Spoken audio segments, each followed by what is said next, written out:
Cette hausse du SMIC, est-ce vraiment une bonne nouvelle, Pierre Rondeau? Alors, oui, pour ceux qui sont payés au SMIC, c'est forcément une bonne nouvelle qu'il y a un rattrapage par rapport à l'inflation. Là, on pourrait questionner la justice d'une telle mesure, c'est concernant les autres C'est salariés ça, qui sont surtout ceux au-dessus qui du sont tout SMIC. proches. Effectivement, si quelqu'un qui est à 2, 3, 4, 5 euros au-dessus Mmh, de la rémunération au SMIC pourrait se plaindre de ne pas connaître mmh. ou de bénéficier d'une valorisation. Ce qui est intéressant, alors je vais encore citer une étude, mais il y a la différence entre l'empirique et le théorique, mais il y a une étude de l'OFCE qui démontre que toute augmentation en moyenne de 1% du SMIC provoque une augmentation de 0,7% des salaires situés au-dessus du SMIC. Et ça va jusqu'à 0,1% pour les salaires les plus élevés. Mais en tout cas, l'augmentation décidée et voulue par le gouvernement, qui est une loi, hein, tu l'as rappelé Rémi, Mmh. qui est une obligation, provoque de façon automatique, sans qu'il y ait une demande ou une obligation de la part du gouvernement, provoque une augmentation de tous les autres salaires. Pas dans les mêmes proportions, mais on y assiste. Alors, il y a plusieurs éléments pour quelque peu relativiser ce propos, c'est de dire que malheureusement, quand bien même il y ait un rattrapage, en tout cas une augmentation suite à l'augmentation, c'est pas dans les mêmes proportions. Et quand je dis 1% le SMIC, 0,7% les salaires au-dessus, c'est pas 1%. Et il y aura toujours 0,3 points d'écart entre la personne qui touche le Oui. SMIC et qui Moi, va je avoir une meilleure valorisation que la personne qui est au-dessus du mmh, SMIC et qui va avoir oui. 0,7% de Mais valorisation. quelqu'un qui a 2 000 €, il peut ne jamais avoir été augmenté depuis 6 ans, Et par il exemple, peut hein. parce que comme c'est Ah pas une voilà. obligation, il peut Bah, ne c'est pas avoir ça. été valorisé. Mmh. Donc c'est juste parce qu'on respecte la loi et qu'on devrait observer un rattrapage, ou en tout cas une augmentation des autres salaires Mmh. par un effet de ruissellement. Mais c'est injuste parce que ça ne concerne que finalement de façon obligatoire les smicards et Mmh. pas tous les autres salaires. Je Mmh. rappelle que l'inflation qui est de 6%, il y a certains salariés qui n'ont pas connu une augmentation de 6% pour rattraper C'est l'inflation. ça. Donc c'est aussi la question qui Mmh. se pose, c'est de permettre de valoriser à la fois les gens qui touchent le SMIC, Mmh. mais tous les autres. Est-ce que l'augmentation du SMIC, quelque part, c'est aussi le déclassement d'une certaine catégorie de la population française? Fred, je pense à tous ceux qui gagnent, allez, un tout petit peu plus de 2 000 € et qui, eux, ne sont pas forcément Mmh. augmentés et qui ne touchent pas d'aide, quoi. Oui, c'est ça. C'est souvent les aides, parce Mmh, que les aides sociales qui sont importantes en France sont un correcteur. Un correcteur de mmh, différence. Et c'est vrai qu'il y a beaucoup de gens qui sont juste au-dessus et qui finalement, en ne touchant pas les aides, ont un niveau de vie inférieur à des gens qui ont des salaires en tout cas, inférieurs mais qui touchent quasi des aides. similaire. Ouais, enfin, c'est vraiment parce Mmh, que quand tu cumules, ça fait beaucoup, hein. Ça fait beaucoup de choses. Après, on est de l'ordre du symbole, en fait. Le SMIC, c'est le minimum oui. garanti.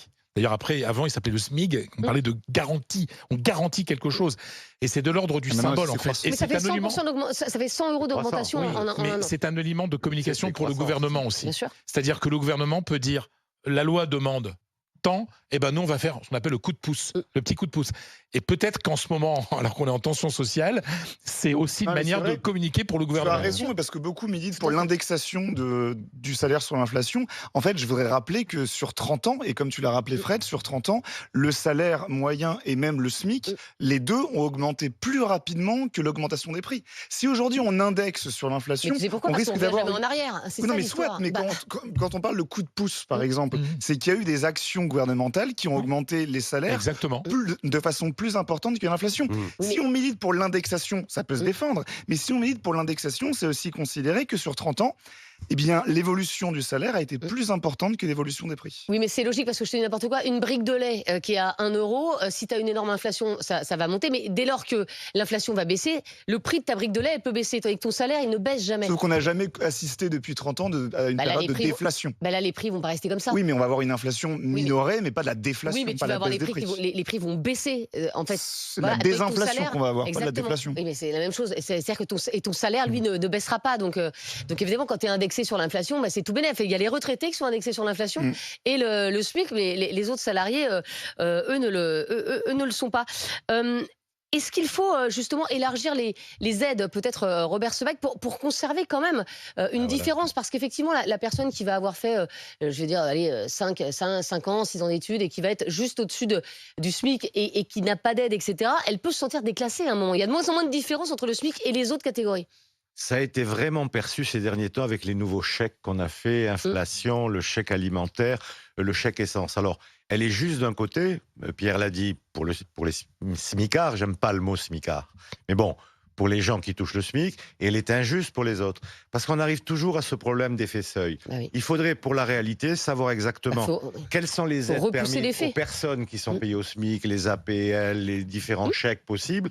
Et puis après, on a des gens qui sont un tout petit peu au-dessus du SMIC et cet effet seuil fait qu'ils n'ont pas ces aides. Donc, quelque part, il y a des perdants sur ces augmentations. Et là, c'est toujours très, très difficile parce qu'il y a un moment où on est obligé de fixer une limite.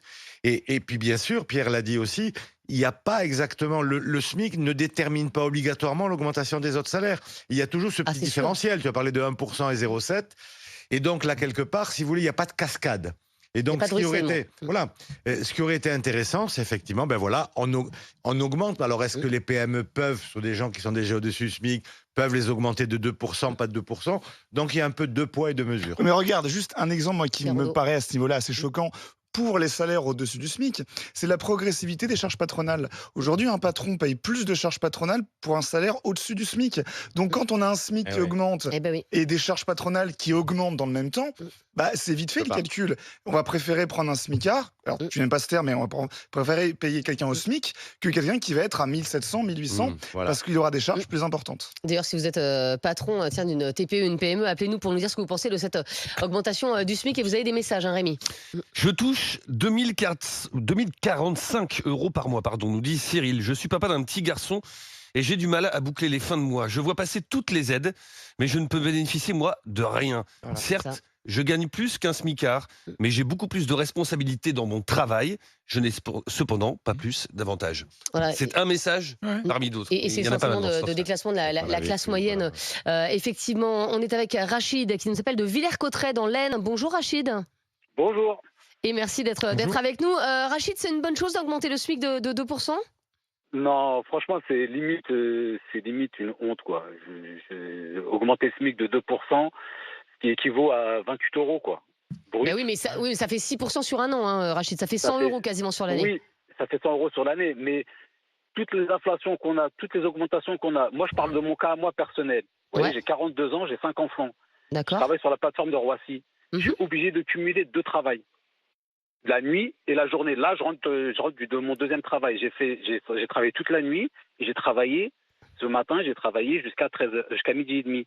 Est-ce que un pays comme la France, vous trouvez normal que moi je suis pas pour les aides. Moi, je vais chercher du travail. Je vais travailler.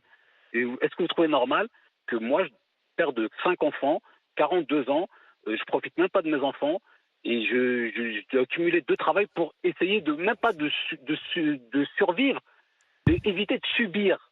Comme ça, je ne subis pas tout ce qui se passe pour essayer de vivre correctement. Vous gagnez combien, Rachid, avec ces deux emplois? Avec ces 2 emplois, je suis à 3008. Mais dans les 3008, je mets 100 €. Je mets tous les lundis, je mets 100 € de gasoil. Pour aller travailler. Non, mais votre situation, elle est très compliquée, Rachid. Je l'entends, mais après, là, vous voulez augmenter le SMIC de combien, en fait? On augmente comme l'inflation augmente. C'est le cas. C'est le cas, en fait. Oui, mais 6% d'inflation, 6% d'augmentation, mais il y a d'autres salaires, en revanche, qui ne sont pas du tout comme ça. C'est ça le débat, c'est que le SMIC soit indexé, enfin, le SMIC est indexé sur l'inflation, c'est la loi. Et là où ça peut choquer, peut-être que ça vous concerne directement, c'est que tous ceux qui sont au-dessus du SMIC, eux, ne bénéficient pas de ce coup de pouce gouvernemental. Enfin, un coup de pouce, cette obligation. On bénéficie de rien, et moi, personnellement, je ne cherche pas à bénéficier. Parce que moi, je pense qu'un pays comme la France, soi-disant 6e puissance mondiale, doit nous donner du travail à tout le monde, payé correctement. Parce que franchement, le SMIC, on vit dans un monde. Là, maintenant, quand l'essence est à 1,80 €, on est content. Ouais, il est à 1,80 €, il n'est pas à 1,90 €. Vous voyez? Et je vous entendais parler, vous dites que maintenant, les prix vont baisser. Mais c'est faux. C'est faux, ils ne vont plus jamais rebaisser les prix. On va continuer à vivre comme ça. Et on va s'habituer à vivre comme ça.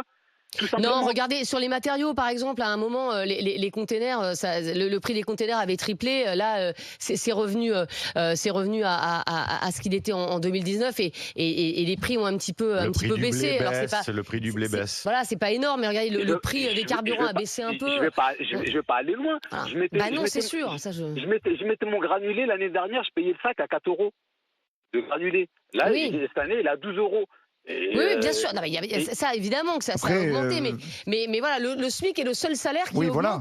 je veux dire, automatiquement en fonction de l'inflation. Les autres salaires, c'est-à-dire qu'aujourd'hui, quelqu'un qui gagnerait 1800 euros, eh ben, lui, son salaire, il n'est pas automatiquement augmenté. Alors que celui de quelqu'un qui gagne le SMIC est automatiquement augmenté. Et puis, tant mieux pour ceux qui ont des petits salaires. La moyenne des augmentations salariales dans le privé, elle est entre 3,5 et 4% maximum. Oui, alors qu'on a une inflation de 5,7%. En dessous de l'inflation. Voilà. Et vous avez dans le privé plein de salaires qui ne sont pas augmentés. Merci Rachid en tout cas d'avoir été avec nous, puis bon courage parce que Rachid voilà, il travaille énormément. Delphine travaille énormément également parce qu'elle est aide-soignante à Gap dans les Hautes-Alpes. Bonjour Delphine. Bonjour.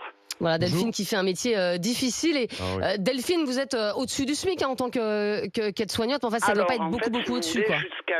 Jusqu'en juillet 2022, puisque la CFDT a négocié 3% pour le secteur privé, j'étais à 1795 € brut par mois. Donc à peine au-dessus, quoi. Au bout de 14 ans de nuit, quand même, je précise.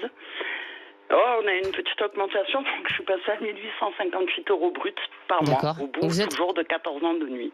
Vous êtes en fait à 100 €, allez, à 110 € au-dessus du futur SMIC. Voilà, et quand on calcule, si vous voulez, si vous faites le calcul au taux horaire, ça pique un peu, quoi, la différence. Vous n'avez pas les primes, Delphine, de nuit pour les gardes de nuit? Alors si, en fait, on a quand même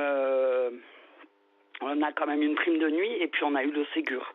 C'est ça, ouais, donc il y a eu une augmentation. Voilà, mais ça reste des primes. Moi, je vous parle de mon salaire de base, quoi. Tout à fait, oui, parce que les primes, évidemment, c'est fluctuant. Quand vous êtes en vacances, vous ne touchez pas de primes, bien sûr. Mais vous trouvez que c'est une bonne chose, comme cette hausse du SMIC, ou alors vous êtes un peu déçu, Delphine, parce que vous n'en bénéficiez pas, parce que vous êtes quelques euros au-dessus? C'est ça. En fait, si vous voulez, moi, je suis satisfaite pour effectivement les gens qui sont au SMIC. Mais qu'en est-il des autres, en fait? C'est ça la question, quoi. C'est ça. Ouais. Et vous aimeriez, vous aussi, avoir votre salaire qui augmente, quoi, évidemment. De nuit, comment vous dire que ça serait pas négligeable, quoi. Voilà. C'est un métier physiquement difficile. Bien sûr. Ah oui. Voilà.